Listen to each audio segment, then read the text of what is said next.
So Utopia is this situation where anyone living in it has everything, at any moment, basically for no cost. Physical, time, money, everything is just provided. And this results in a decline in things like awareness. Why do you need awareness?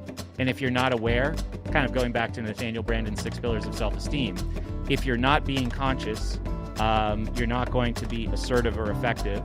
If you're not conscious, you're not going to be responsible. So you're basically setting yourself up for self-extinction, right? You're dying a slow death by giving up these things, or by having these things, an opportunity for responsibility, an opportunity for effectiveness, an opportunity to face challenge. By giving those things up, you're setting yourself up to die. Is there a such thing as too much of a good thing? And are we currently living in the human version of the mouse utopia experiment? I'm Nathan Frazier. And I'm Brett Venat. And this is Mindset and Mastery.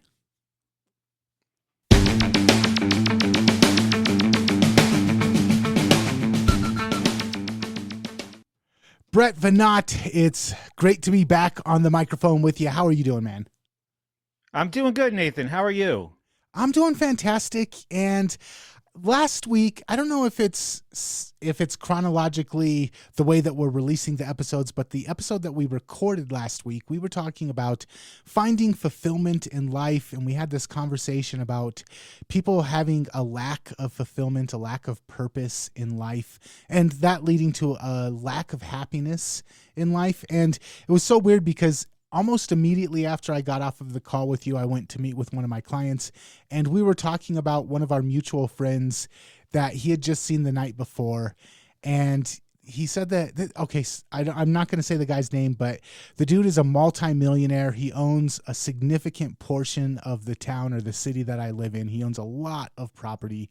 And my client had just met up with him the night before, and they were discussing stuff and just talking about how life was going. And he revealed to my client that despite having everything that he could possibly ever want for, he's got a beautiful wife, he's got healthy kids, he's got more money than he could ever spend in a single lifetime between him and his whole family, goes on vacations all the time, is living the lifestyle that we all tell ourselves that we want. And he said he was miserable. He said he was completely lacking fulfillment in life. He said that he was bored.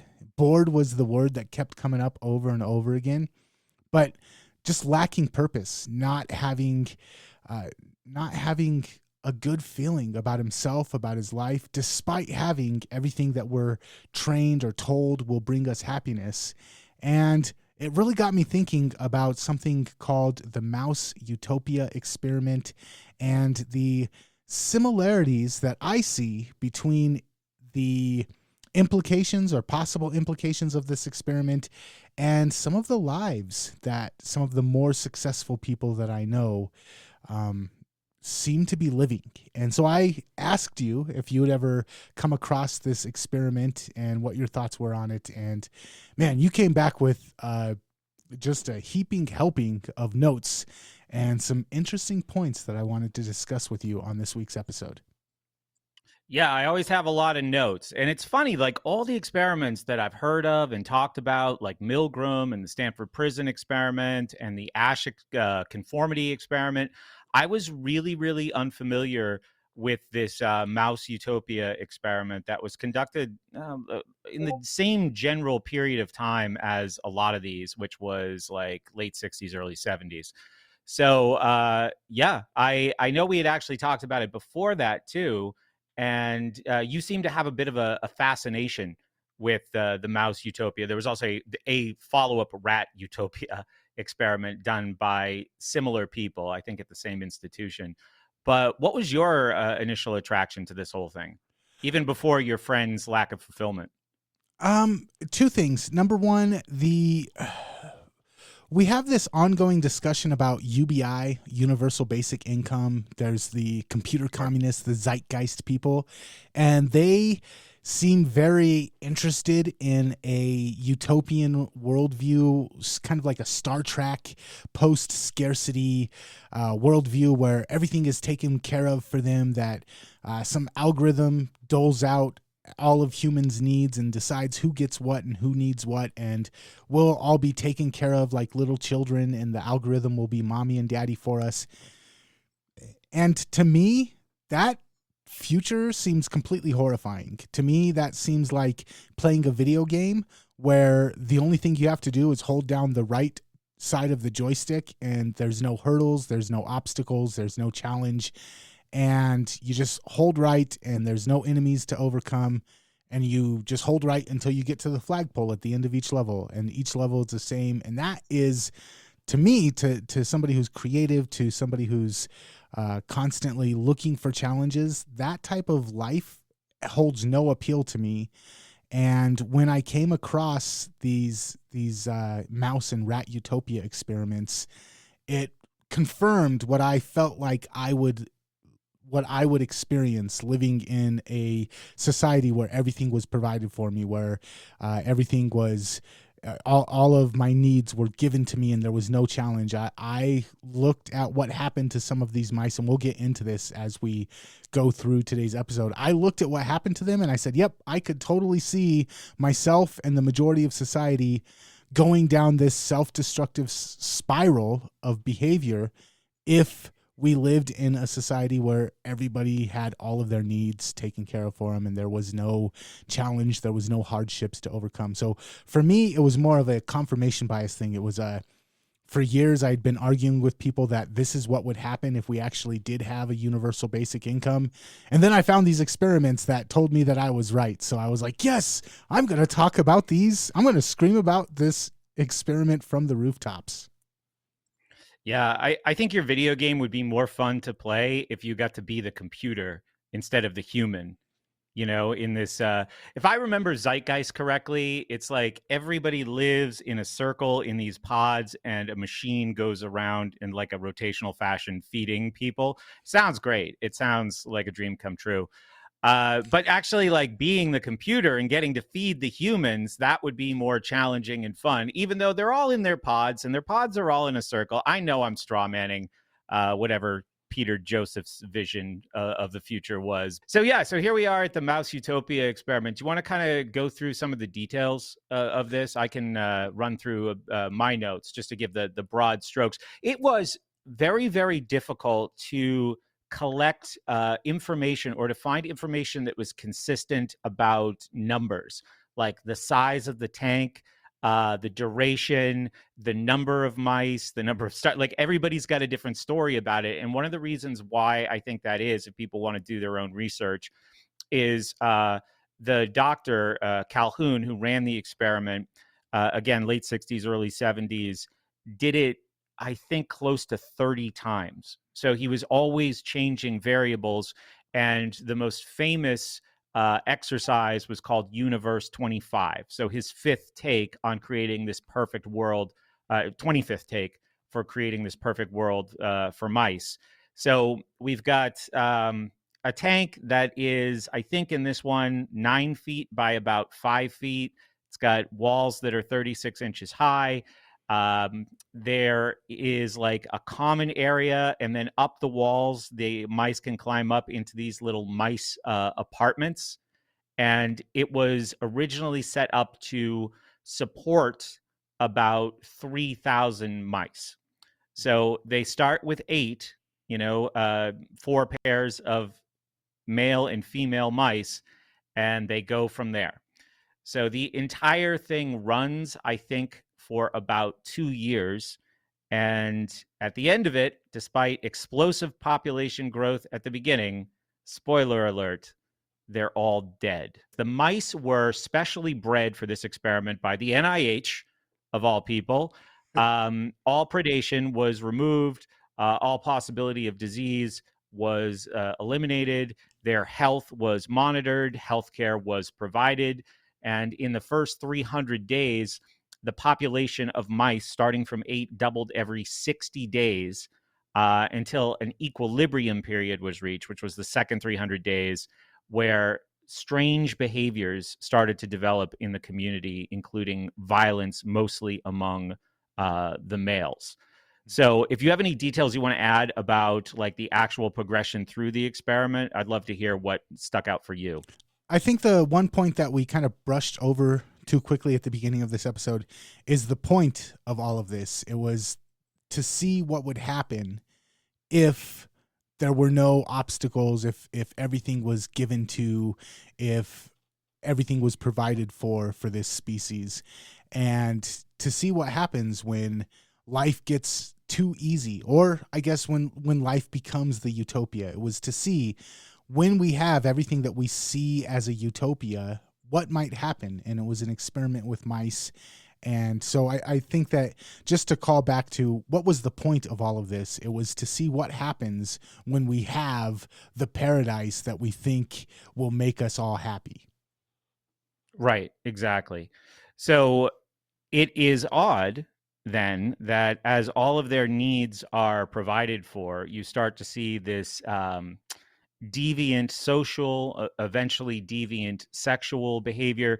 The deviant social behavior mostly related to the community outcasting some of the mice. Like, they were collected into the center, they were often attacked, they were marked. Their tails would be bitten to mark them as the outcast. And most of the aggression was aimed at the new generation born inside the experiment. So like the latest mice were the ones who were most viciously being attacked.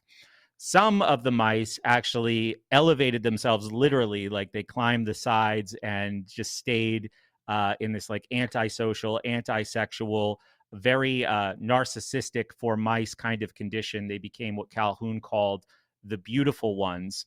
And all they really did was groom themselves, eat and sleep. And the people observing the experiment noticed that they were, even for mice, incredibly stupid, and they had really no coping skills for any difficulty that they would encounter, which was part of the reason for the isolation, but also exacerbated by the isolation. So that's like late in the experiment. Ultimately, we come to the die phase. The population peaks at 2,200. The female mice lose interest, as do the males, in reproduction. The females do not care for their young. They take maybe a couple of them and then leave the rest of their young behind, basically to die. We start to see more deviant sexual. And deviant in this case, I know deviant is a loaded term, but in this case, just meaning deviating from the norm for mice. So you start to see homosexuality, deviant social behavior, which in this case would include cannibalism. We usually don't eat each other, no matter who we are. Actually, no. People don't eat each other. Mice usually don't eat each other. Some animals do eat each other. And the cannibalism was interesting because, as you mentioned, in creating this perfect like comfort, there was an abundance of food. Food was provided all the time. So another interesting feature is that there was an abundance of space. When the population peaked, there was room in the enclosure for, some say 1,000, some say 1,500 additional mice. So the experiment had a ways to go as the population peaked and started to decline. But one interesting behavioral phenomenon is that the mice would crowd together in groups of about 50 in these little mice apartments that could, I don't know, like manage 15 mice. So you have an area inside the larger enclosure that sleeps 15 mice. 50 would huddle together, and there would be empty pens like right adjacent to this one that was overfilled, which was also another very strange behavior in addition to the cannibalism. So within 2 years, the population is entirely wiped out. Other experiments are repeated again with rats. There's another doctor at the same institution named James Hill. He implanted computer sensors in both the rats and in the living environment to monitor behavior. he got similar results.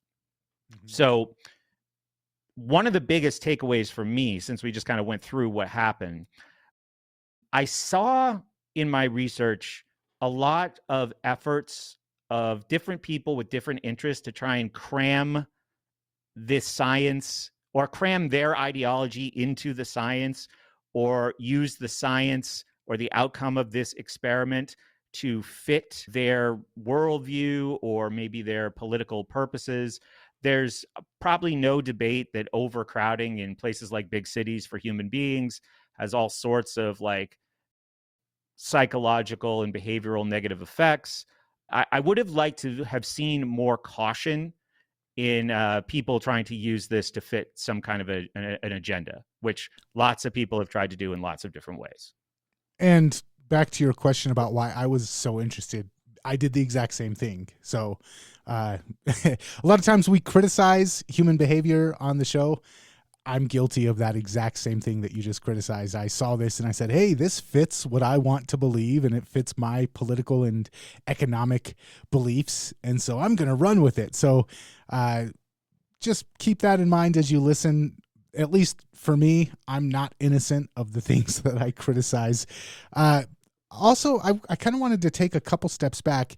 One of the things that really interested me about this whole thing was just there's this theory I've heard different people speculate that scarcity and poverty is what causes crime. Scarcity and insecurity about food, insecurity about wealth, insecurity about the future is what causes tribalism and causes us to break up into these little tribes where we fight over resources.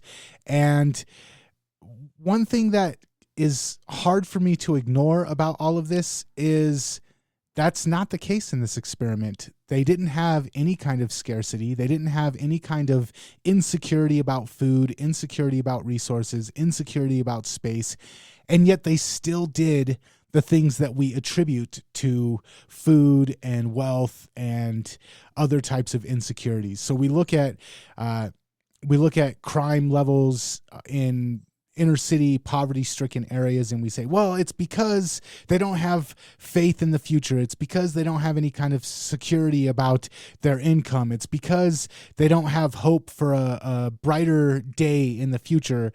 And we say that's why they break off into these little tribes, and that's why we have people committing these crazy heinous crimes, and we have Bloods and Crips and all these different gangs and all these different neighborhood rivalries.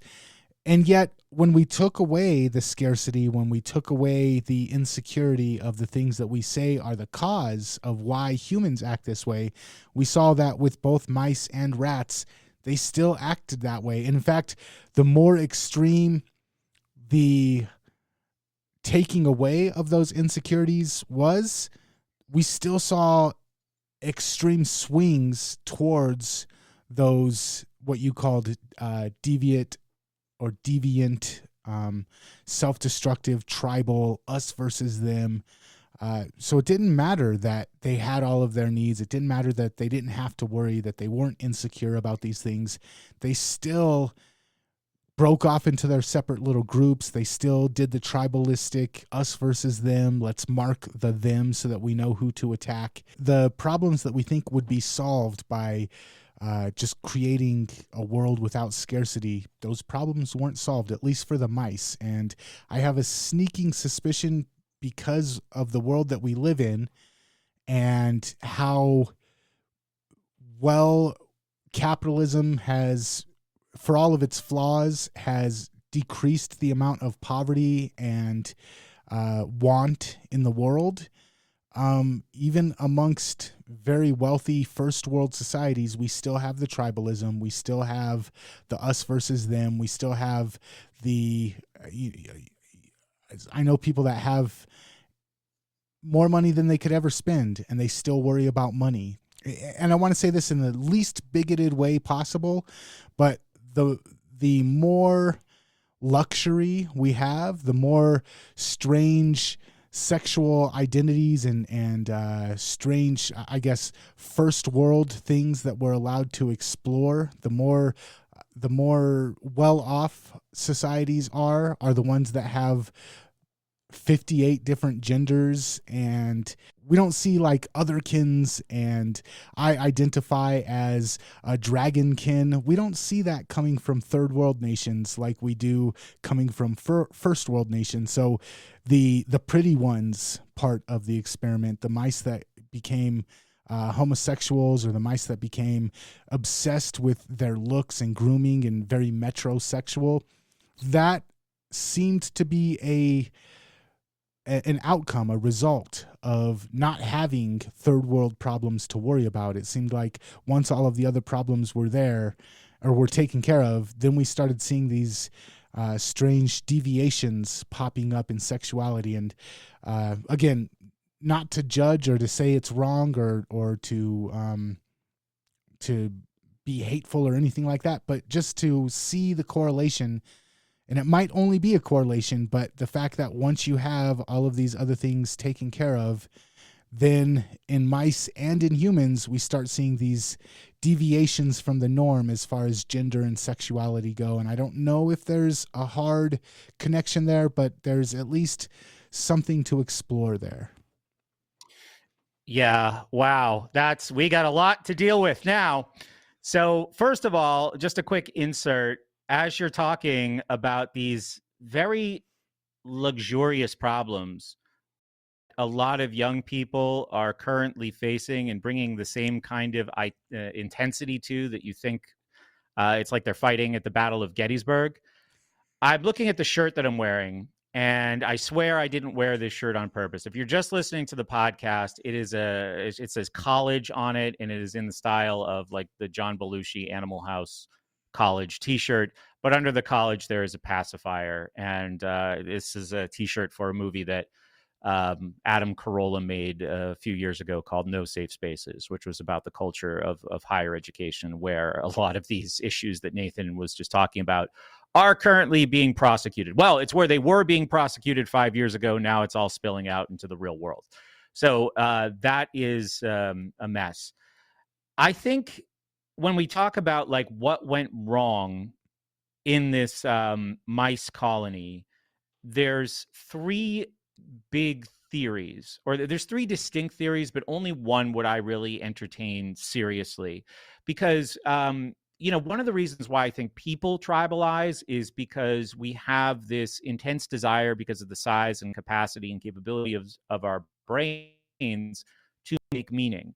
And we know, and we have a lot of insecurity about the shortcuts in meaning making that we do. So we look for other people who appear to have made the same meaning, and that becomes our tribe. And that's how tribalism gets strengthened. The more urgent matters seem, the more crises that we face, the stronger those tribes become, because people have to make meaning in a faster and faster kind of way. Mice are free of all of these problems, right? Mice are operating, and most animals are operating almost entirely on instinct. So I only really see one connection of the three main like takeaways as far as like how this mice experiment relates to humans. So I'll go through all three, and then I'll talk about the one that I think connects most to us. The first is called behavioral sync. It's a term that Calhoun came up with, and it basically just means a collapse in behavior and conduct as the result of overcrowding. So that's interesting, because you're telling the story of a friend at the beginning of the show on the human side who probably isn't living in an overcrowded situation, right? He's not in an apartment building in Shanghai. He probably, with his money, has purchased himself a fair amount of space and distance from other people. So, yes, there have been human experiments conducted to see if, behavior breaks down. I think there's additional variables like crisis, scarcity. It's not just a matter of overpopulation that would bring about things like sudden changes in sexual behavior and cannibalism. I don't know when we'll get this show out. As of today, cannibalism is not a problem for people in cities. And being near a city, I hope that is true at the time of release. So behavioral sync, I think, is more of a stretch as far as it would relate to humans. One of the ones that libertarians like or conservatives like, I'm going to call mouse welfare. So there's articles. There's an article written by what was his name, Lawrence Reed, who was either the writer or the son of the writer of I Pencil, free market economist who is very big in libertarian circles, and he had an article on Fee about like what can we learn about the mouse utopia experiment, and this is mouse welfare. Mouse welfare is the problem. He references a book that Charles Murray wrote in the 80s called Losing Ground, American Social Policy from 1950 to 1980, where he basically argues, I don't even really think this is terribly controversial, even though it's widely dismissed by, academics and media. Um, the social welfare programs that have existed in the United States tend to increase poverty in the long run rather than eliminate it, because they create incentives for more short-sighted behavior, and short-sighted behavior is really not conducive to escaping poverty over time. Thomas Sowell, the economist, has made very similar arguments. While I think that Murray's thesis in Losing Ground may be true, that the welfare system has had this unintended consequence, I don't really think that the tie-in is that strong. I'm not sure mice understand incentive structures the same way people do. That like, oh, if I just keep not having a job, I can just keep getting resources, right? Like, I don't think they can make that cause and effect relationship in their brain. But there was a third attempt at connection that I thought was more compelling. The lack of a healthy challenge, the lack of what humans would call purpose, but what for the mice might be challenge or direction, So Utopia is this situation where anyone living in it has everything, at any moment, basically for no cost. Physical, time, money, everything is just provided. And this results in a decline in things like awareness. Why do you need awareness? And if you're not aware, it's kind of going back to Nathaniel Branden's 6 pillars of self-esteem. If you're not being conscious, you're not going to be assertive or effective. If you're not conscious, you're not going to be responsible. So you're basically setting yourself up for self-extinction, right? You're dying a slow death by giving up these things, or by having these things, an opportunity for responsibility, an opportunity for effectiveness, an opportunity to face challenge. By giving those things up, you're setting yourself up to die.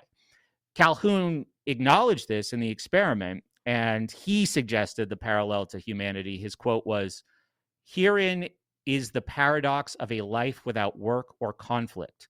When all sense of necessity is stripped from the life of an individual, life ceases to have purpose. The individual dies in spirit." Mm-hmm. So if there is a compelling human connection between, humanity and the mouse utopia, I think it's that one. There are other like scientific considerations we should talk about, but I think that is the most direct connection that I could find. Yeah, and I've often seen cited the statistic about people who die within a year of retiring perfectly healthy, and once they have no reason to get up and go to work and no challenge, no struggle, nothing to overcome each day, just drop like flies. And the amount of people who die within the first year of retirement is statistically improbable. So that kind of leads to this as well. And then it also leads to an interesting conversation. We always have all these experts coming on and talking about, not this show, but coming on to the mainstream media and talking about overpopulation, and the earth can't sustain the amount of population, and the more comfortable lives we live, the more population we have, the worse things are going to get. And Elon Musk has been quoted a couple of times as taking the exact opposite position, that overpopulation is not the biggest threat to humanity, that massive depopulation is the biggest threat to humanity. And I kind of agree with him. I kind of think that if we continue down this path of less and less of our struggles and obstacles being available, more and more of them being eliminated or taken away, and no longer being a threat or no longer being something that we have to overcome, I tend to think that we will have less people having kids, and we see this in a lot of the first world nations. The populations, the native populations, are declining, and the only place that we're seeing still increases in population are areas where they're second and third world countries. I tend to agree with Elon, and I tend to think that what you said, the one thing that you took away from all of this, the lack of a healthy challenge, the lack of purpose, I do think that that will have a negative impact on population growth. And so it's just an interesting side note, and I'd like to get your thoughts on that. Yeah, I think that the ease that people are encountering in the world right now, I mean, one of the places that I think it shows up most readily is in human sexual behavior. So you have lots of people. I know this is a big phenomenon in Japan right now, where all interest in the opposite sex has basically been lost because there is enough counterfeit fulfillment inside a young male's home, in front of a young male's computer or entertainment devices, that there is no wanting for novelty or conquest. Those things can be simulated through video games and social media and pornography. Bill Maher was just on Rogan's podcast, and Bill Maher's like, I don't know, 65, 66, and he's trying to wrap his mind around Tinder. And he was, telling Rogan, like, he talks to young people who use it, and it's like, yeah, nobody has any game.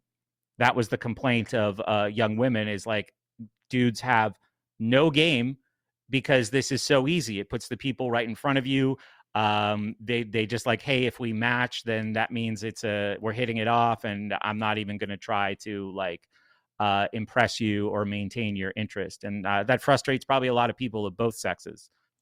Okay, so here's my question. You talked earlier about taking this information and using it to confirm your political or economic views, and I said that I'm totally guilty of that. So I just took this stuff and ran with it.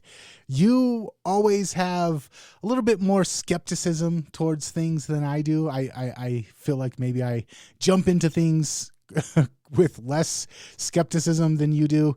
And I know that when we were talking about this, you said that you did have a couple of problems with the way that this was handled, this experiment. And I wanted to give that a fair amount of airtime as well, because we've kind of talked about what we took from it, but I want to hear from you the things that you wish would have been, or that you think should have been done differently to get a more accurate reading from this whole experiment. I think it just comes down to interpretation in the end. And to your point, like, that is a bad habit that we both probably do sometimes, where our initial impulse is like, oh, this confirms my worldview. Great. And investigations often stop short. We both know in this area and other areas that when you encounter the challenge, when you encounter the friction, there's usually some magic like right beyond that. I didn't want to have any of the political or social or philosophical beliefs that I currently have. They're terribly inconvenient. The culture does not approve of them at all. We're getting close to basically being ideologically on the run.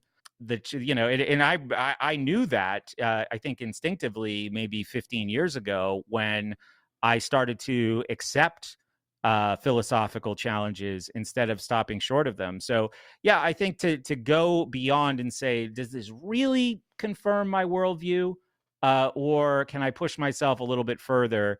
And then you maybe discover, even if it's something small, something useful, and you get some new wisdom out of the whole experiment. So aside from the tie-in that I mentioned with lack of purpose or lack of challenge, it's there's lots of reasons why these results could have occurred in a mice population that would not apply to human beings. I do think there's scientifically speaking, one of the criticisms is there was no control group for this experiment. Now, the interesting thing is, to the point we made before, Calhoun ran this experiment, close to 30 times. After this, he did insert things that gave the mice more ways to exercise mouse creativity, entertainment. This is, things that we have found since the late 60s, early 70s that animals actually do need. Birds want to be stimulated in certain ways by their environment.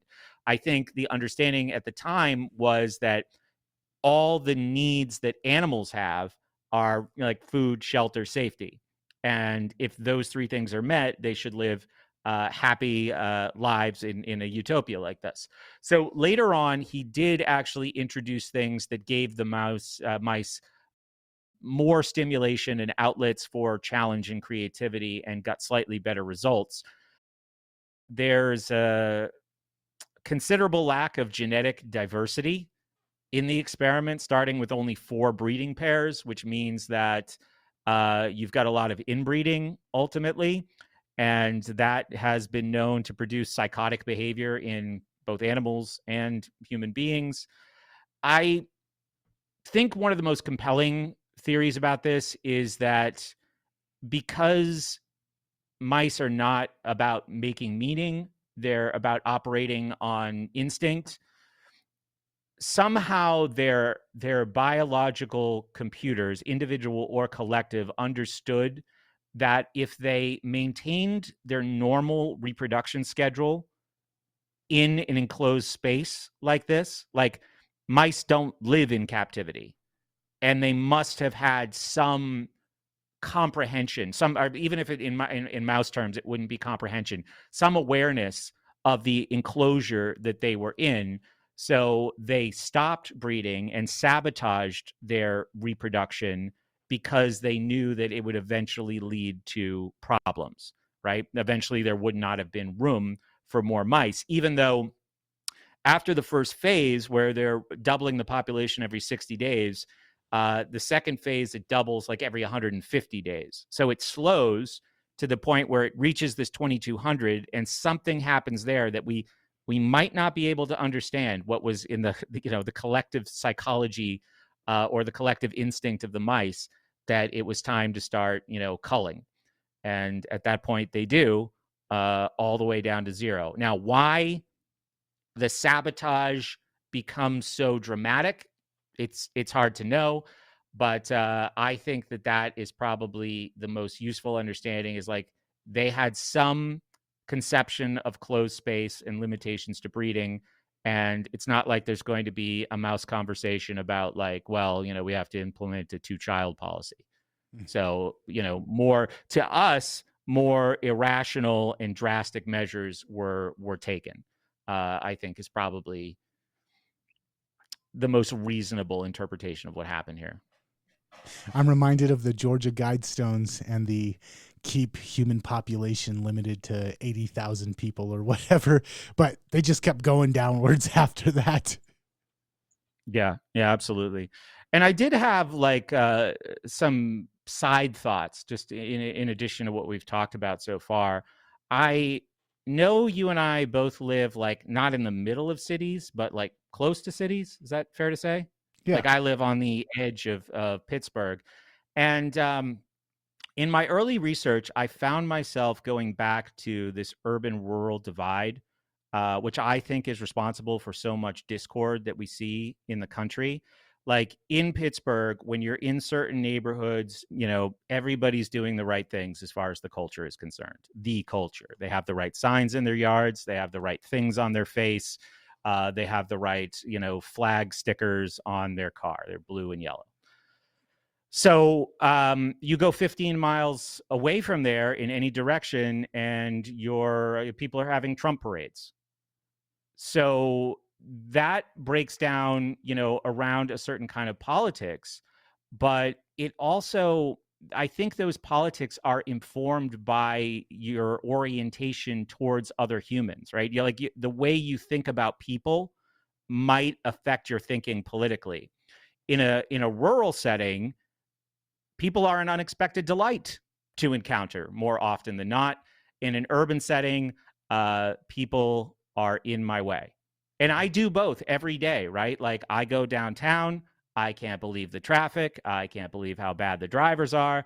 I go up the where all the shopping is, it's the same problem. But in my little neighborhood, if I'm out walking, I live right across the street from a park, I see another person, I wave, I'm delighted, right? So it totally, like, even in the period of a same one day, my orientation to people can change dramatically just by the setting. For people who never get to escape a place like LA or Manhattan or um, pick some other awful place to live, San Francisco, right? They're trapped in that environment. I think we see how a more collectivistic, both positive and negative, or like positive in intentions, like we are all responsible for each other, we all affect each other. That's very true in a city, which is why, some of the medical procedures that have been pushed over the last year and a half are more popular in cities with the politics that exists predominantly in cities, while people outside of that don't really know what anybody's talking about. Maybe it's like the most people they see is at Walmart or a restaurant or something like that, and that just doesn't compute. So it's also important to recognize that media culture is a city culture, right? The things that are presented in mainstream media are, from the minds of people who are immersed in city culture. Most popular culture, the culture, is created in cities. That's like people always say that I want to go to the city for more culture. So it just had me thinking more about, like, when it comes to overcrowding. And I remember I've told the story, I think even on this show in the past, or definitely talked about this on School Sucks, being in New York City in December 2020. So it's like, pandemic times, and New York is a ghost town. But I come up to a stop sign and I realize, like, man, if I screw something up, I start a chain reaction that affects the lives of thousands of people, right? If I do something wrong at this light, if I T-bone another car, that going forward, like, thousands of people are disrupted, are affected by that behavior. And it leads to more collectivistic thinking, which leads to, I think, a certain type of politics. So even just like the environmental considerations for how we think and how we behave are really important. I didn't expect to get that out of the mouse Utopia experiment, but when I saw all the talk about population and overcrowding, that chain of thinking kind of went into motion for me. Mm-hmm. Yeah, it's interesting, just the politics in general. A lot of times, I was talking with somebody yesterday who's a pretty far left-leaning liberal, not insane like a lot of the liberals have become recently, but he was talking to me about gun rights and how he doesn't understand why people cling on to gun rights, and how people don't understand problems with homelessness and stuff like that. And I was like, look, dude, if you live in the city, you see these issues and they are more important to you. And you can't understand the issues that are important to people in the country. Just like people in the country, they have other issues. They have wild boars to deal with. They have coyotes to deal with. So they want to have their guns, and it's important for them to. And if they call the police don't show up because they have to come from 3 counties over. So they need to have some sort of way to protect their house. So they're dealing with different issues. This inability to understand that not everybody lives in the same world that you do. Not everybody deals with the same issues that you do. Not everybody has the same stuff going on that you do. So their priorities, their beliefs, their things that are important to them are going to be different. I don't know how to tie this back to what we were actually talking about, but I did want to, because we kind of started off the conversation with talking about one of my friends, and some of the people that I've met working in the work that I do. I've met more than one person who deals with this problem where they have everything, and a lot of times they live in a city because that's where their main office is located, and they are dealing with circumstances very similar to the Rat Utopia experiment. they've got everything that they could want. They've got all of their needs provided for them, and they've accomplished so much, but they just don't have a sense of purpose. And I kind of wanted to end the show with some of the things that when I was talking with one of my clients, and he was talking about some of the stuff that, even though he's pretty successful, he's found give him a reason to keep getting up, keep going every day, keep finding purpose. And I'm just going to quickly go through them. And then if you have anything to add, Brett, I'd love to hear it. But he was saying the three kind of biggest things to him. Number one, having a mission. So being involved in his business still, not just handing his business over to CEOs and a team of experts to run everything. He's still every day in the business, making decisions, working with the team, being a leader. Instead of just handing it off and turning it into a money generating machine. So that's one thing that he said that still gives him a reason to wake up every day. Another thing he said was giving to less fortunate people, whether it was through charities or whether it was through actually taking his time and spending it feeding the homeless, or working on, instead of just giving money, actually giving his time to help less fortunate people was something that kept him going. And then the last thing that he said was being a mentor to others, finding people who wanted to learn the things that he learned and being a source of that information for them was another thing that kept him going, even though he's at a point where he doesn't have to do that stuff. Those three things were the ones that he said he thought kind of set him apart from a lot of other very successful business owners: having a mission, giving to the less fortunate, and then being a mentor to others. So I wanted to know if you had any thoughts on, if you're super successful, if you've gotten to the point where you don't really want for anything, you're kind of like one of these mice in the mouse utopia experiment. What are your thoughts on things that people can do to continue to find meaning in life at that point? Well, I think people should make their own list based on their needs, and they can base it on the common denominator of the three things you just said, right? So, number one, being involved in the business. Number two, charity. Number three, mentorship. So, all are about having an impact and solving problems. Like, it's very easy to become complacent when you have no problems to solve. It's very easy to retreat from life when you feel like you're having no impact. So seek out opportunities to do those things. And it's going to scale differently for everybody. If somebody has millions of dollars, the way they're going to try to make a mark on the world might be different than, what you could do if you're, 20 years old. So problems to solve, peril to persevere through, impact to be felt. So keeping those things in mind, figuring out like what that means for you. The caveat is, make sure it's kind of like the Cialis commercial where they say, make sure your heart is healthy enough for sex before you take this pill.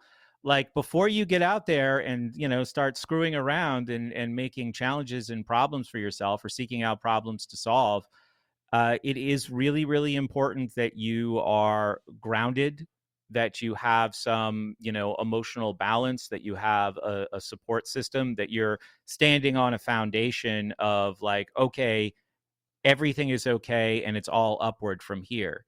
It's kind of like the spheres of control thing, right? Like, if the sphere that you're in is a mess, don't go try to end the Federal Reserve banking system, right? Because you're not going to be effective and you're only going to cause yourself more stress.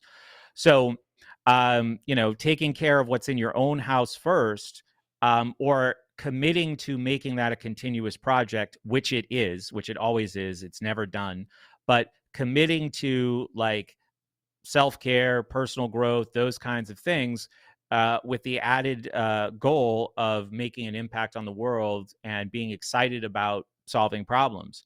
I've been on both sides of this, where suddenly I've been very busy with all kinds of exciting things to do, and there have been times even recently where I've sat around with feeling like there was nothing to do, even though there was.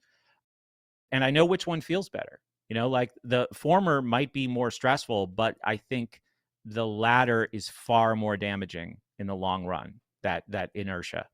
So that's all I would add. Awesome. Okay, Brett, an interesting conversation. I'm glad that you brought some pushback to my point of view on it, because you kind of widened my ability to see this whole utopian experiment in a new light. So thank you for that.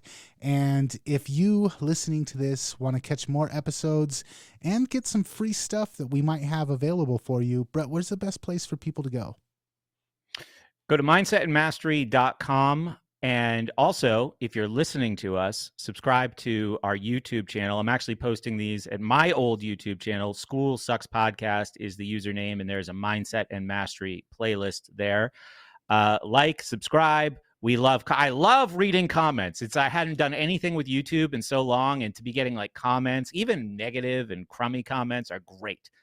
Leave them. I love it. And if you're watching us on YouTube, you can take us with you as a podcast. You can go to mindsetandmastery.fireside.fm to find the podcast. It's also linked right at mindsetandmastery.com. So Awesome. that's everything. I want to say this. The next show, since we've recorded a whole bunch, Nathan and I have a lot of shows in the can. The next show will be the fulfillment show, which was the last one that we recorded. So here we have, we talked a lot today about problems and things that are external. And then we'll switch back, just like we do in our Mindset and Mastery program, to writing a better internal program. And we'll talk about fulfillment in the very next episode. Perfect. All right, man. Until then, I will catch you later. Catch you later.